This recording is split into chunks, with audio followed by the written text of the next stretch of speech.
তো বন্ধুগণ, আমি এখন আছি কাজাকিস্তানের রাজধানী আস্তানাতে। লাস্ট দুদিন এখানেই আমি আছি।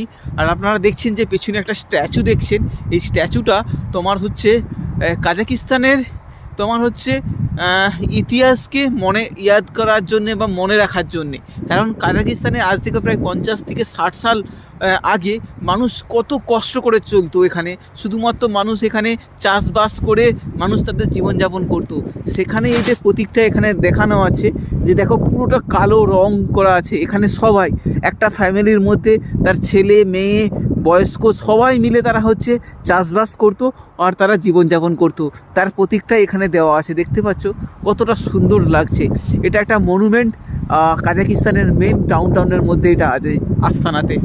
তো এখন বরফবাড়ি আবার শুরু হয়ে গিয়েছে। এই ধরনের ভিডিও দেখার জন্য অবশ্যই আমার চ্যানেলটাকে সাবস্ক্রাইব করে নাও, লাইক করো, কমেন্ট করো। তো লেটস গো নেক্সট রিল।